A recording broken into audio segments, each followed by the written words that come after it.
Secunderabad cantonment park లో ఈ రోజు కంటోన్మెంట్ డిపో SW అనుబంధ సంస్థ INTUC నూతన కమిటీని ఎన్నుకోవడం జరిగింది. INTUC SW రాష్ట్ర ప్రధాన కార్యదర్శి Rajireddy, deputy general secretary Nagesh Patel, Secunderabad Hyderabad ఇన్ఛార్జిగా వినాయకారెడ్డి, సికింద్రాబాద్ రీజనల్ సెక్రటరీ శ్రీనివాస్, వీరి ఆధ్వర్యంలో కంటోన్మెంట్ డిపో అధ్యక్షులుగా M శ్రీనివాస్, ప్రధాన కార్యదర్శిగా కిరణ్ కుమార్, వర్కింగ్ ప్రెసిడెంట్ గా సుభాష్ రెడ్డి, చీఫ్ అడ్వైజర్ గా బుల్లెట్ శ్రీనివాస్, ట్రెజరర్ గా కత్తులయ్య, వీరిని కంటోన్మెంట్ డిపో నూతన కమిటీకి ఎన్నుకోవడం జరిగింది.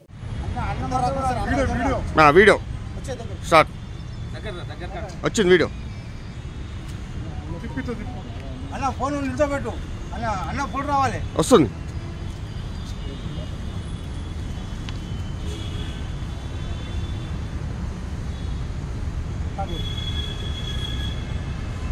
ఈరోజు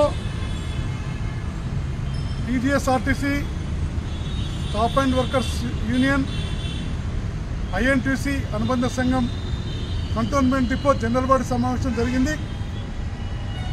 ఈ జనరల్ బాడీ సమావేశంలో స్టాఫ్ అండ్ వర్కర్స్ యూనియన్ నూతన కమిటీని ఎన్నుకోవడం జరిగింది. అలాగే ఈరోజు నేను తెలంగాణ RTC కార్మిక వర్గానికి సోదర సోదరిమణులకు తెలియజేస్తున్నా, గత నియంత్ర పాలనలో దశాబ్ద కాలంకెళ్ళి పెండింగ్ ఉన్న సమస్యలు కాంగ్రెస్ ప్రభుత్వం, రేవంత్ రెడ్డి గారి ప్రభుత్వం ఒకటొకటి పరిష్కరిస్తుంది. కాబట్టి తొందరపడి మనం ఎలాంటి ఆరోపణలు చేయకుండా మిగతా సమస్య పరిష్కారానికి మనం ప్రయత్నం చేయాలి. ఎందుకంటే ఈ 2013 బాండ్ల డబ్బులు 11 ఏళ్ల సంది పెండింగ్ ఉన్నాయి 2013కి వెళ్ళి. కానీ కాంగ్రెస్ ప్రభుత్వం బాండ్ల డబ్బులు డ్రైవర్ కండక్టర్లకు ఇచ్చింది. మిగతా వారికి కూడా దసరాలో ఖచ్చితంగా 100% దసరాలోపు ఇస్తుంది. ఒక సమస్య పరిష్కారమైనట్టే. అలాగే 2017 పే స్కేల్ కేసీఆర్ ప్రభుత్వం ఇవ్వాలి, కానీ 2017 పే స్కేల్ ఇవ్వలేదు, 2013 బాండ్ల డబ్బులు ఇవ్వలేదు, 2021 పే స్కేల్ ఇవ్వలేదు కేసీఆర్ గారు. కానీ కాంగ్రెస్ ప్రభుత్వం 2017 వేతన సవరణ చేసింది. మనకు ఆల్రెడీ అమలైంది.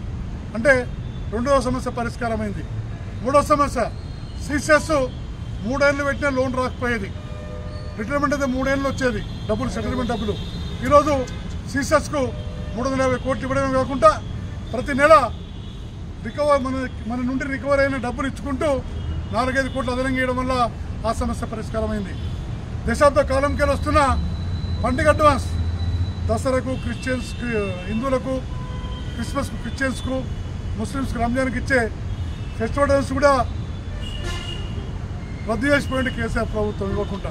కానీ కాంగ్రెస్ ప్రభుత్వం క్లాస్ 3 ఎంప్లాయీస్కు 4,500 ఉన్న ఫెస్టివల్స్ని 6,000 పెంచుతూ, క్లాస్ 4 ఎంప్లాయీస్కు 4,000 ఉండదని 5,500 పెంచుతూ, ఈసారి మాత్రం అన్ని హిందువులకు, ముస్లింలకు, క్రిస్టియన్స్కు రేపు పే స్లిప్లో మీ అందరికీ పెరిగిన పండుగ అడ్వాన్స్ వస్తుంది. 4వ సమస్య పరిష్కారమైంది. అలాగే కారుణ్య నియామకం చేపట్టకుండా ప్రభుత్వం, ఈ ప్రభుత్వం వెనక కారుణ్య నియామకం చేపడుతుంది. కానీ ముఖ్యమంత్రితో కూర్చొని చెప్తాం, కేసీఆరే ఉన్నది ఖరాబ్ చేసి రెగ్యులర్ ప్రాతిపదికన ఏదాన్ని కన్సల్టెంట్ పేమెంట్ పైన చేసిపోయిండు. దాన్ని రెగ్యులర్ ప్రాతిపదిక చేయాలని చెప్పి ముఖ్యమంత్రి గారు చెప్తాం. ఇలా కార్మికులు EPF పెన్షన్ పెట్టుకుంటే డిమాండ్ డ్రాఫ్ట్ రాకపోయేది. ఇవాళ నెలకు 1,200 రావడం వల్ల 30 కోట్ల దాకా డిమాండ్ డ్రాఫ్ట్ EPF పంపిస్తున్నారు. కాబట్టి ఇవాళ VRS తీసుకున్న వాళ్ళకు, చనిపోయిన వారికి, మెడికల్ అనిపించిన వారికి సెటిల్మెంట్ డబ్బులు లేవు. ఈరోజు తక్షణం వేయాలని చెప్పి ఆదేశాలు ఇచ్చారు.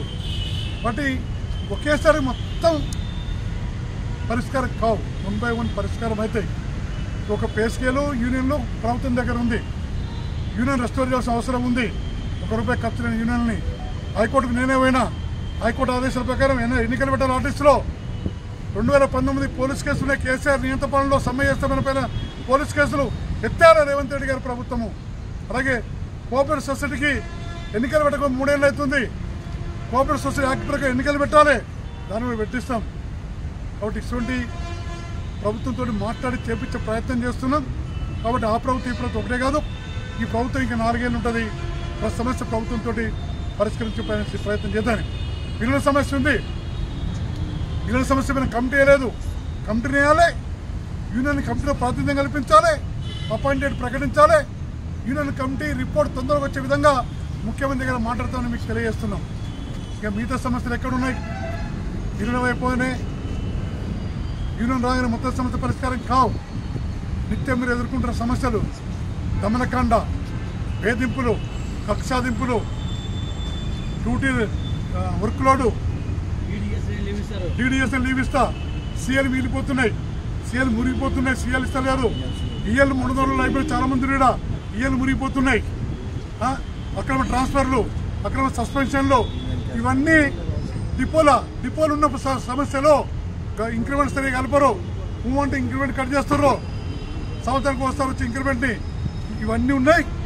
డిపో స్థాయిలో క్షేత్రస్థాయిలో ఉన్న సమస్యలపైన పోరాటానికి కార్మికులు సిద్ధం కావాలని చెప్పి మీ కంటోన్మెంట్ డిపో కార్మికులకు PGSRTC, staff and workers union, INTC general సెక్రటరీగా పేరున మీకు విజ్ఞప్తి చేస్తూ, ఏదున్న 4 సంవత్సరాల తర్వాత ఇలా ఇక్కడ వచ్చిన 30 మంది కార్మికులకు మనస్ఫూర్తిగా